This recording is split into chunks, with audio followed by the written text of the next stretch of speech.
मसाजोगचे सरपंच संतोष देशमुख यांच्या हत्या प्रकरणातील सर्व आरोपींचे एकत्रित सीसीटीव्ही फुटेज समोर आलं। ज्या दिवशी आवादा पवन ऊर्जा कंपनीकडे खंडणी मागितली त्याच दिवशी सर्व आरोपी एकत्र असल्याचे व्हिडिओतून स्पष्ट होते। 29 नोव्हेंबर 2024 चे सीसीटीव्ही फुटेज असल्याचं सांगितलं जात आहे। या सीसीटीव्हीच्या रूपाने खंडणी प्रकरणातला सर्वात मोठा पुरावा मिळाल्याचं बोललं जातंय।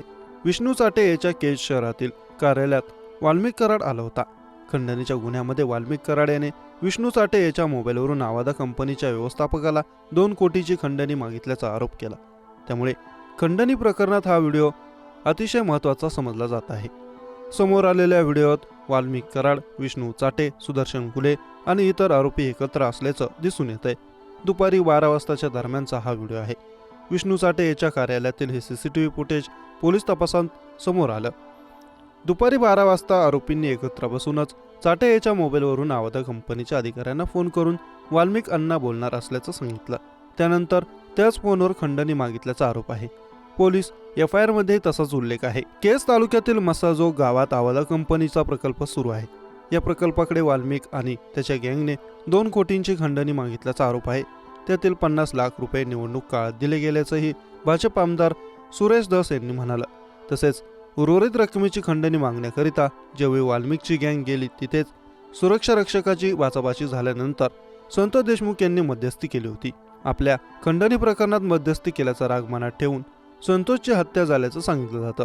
खंडणी आणि खून प्रकरण एकमेकांशी संलग्न असल्याचा दोन्ही प्रकरणांचा तपास CID आणि SIT मार्फत केला जात आहे। खंडणी प्रकरणात वाल्मिक कराड तब्बल 15 दिवसांनी पोलिसांसमोर आला। त्यानंतर 14 दिवसांच्या पोलीस तपासात खंडणी आणि खून प्रकरणात त्याचा सहभाग असल्याचा संशय पोलिसांना व्यक्त केला। त्यानंतर त्याच्यावर खुनाच्या कटात संशय असल्याचं कलम आणि मोका अंतर्गत कारवाई करण्यात आली। सध्या वाल्मिक कराडची रवानगी छत्रपती संभाजीनगरच्या हर्सुल तुरुंगात करण्यात आली आहे। दरम्यान समोर आलेल्या सीसीटीव्हीवर संतोष देशमुख यांचे बंधू धनंजय देशमुख यांनी प्रतिक्रिया दिली। CID ऑफिसला मी येणारच होतो। याच दरम्यान सीसीटीव्ही व्हिडिओ समोर आला।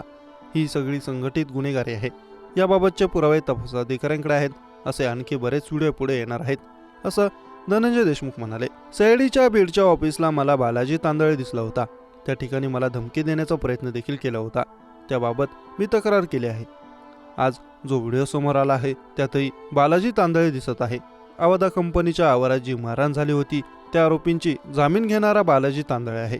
त्याचीही चौकशी व्हायला हवी अशी मागणी धनंजय देशमुख यांनी केली।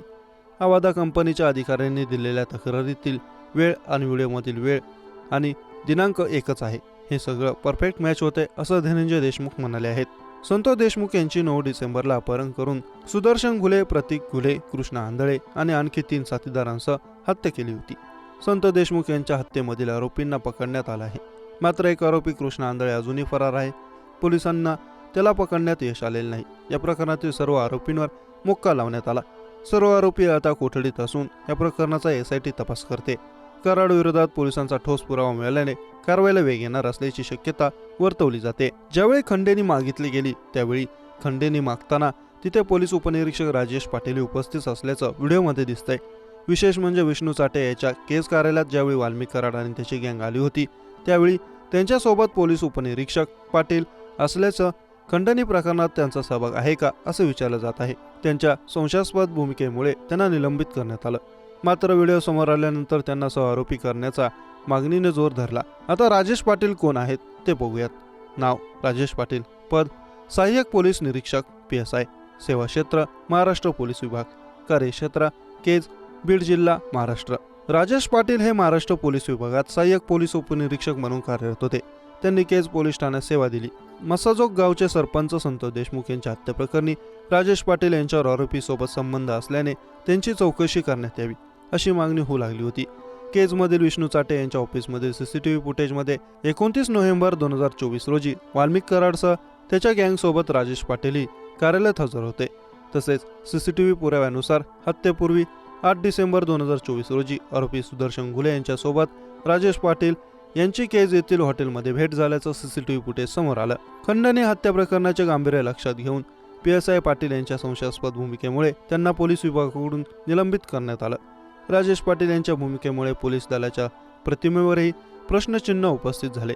राजेश पाटील सध्या निलंबित स्थितीत आहेत। प्रकरणाच्या चौकशीचा अहवाल अद्याप प्रतीक्षेत आहे।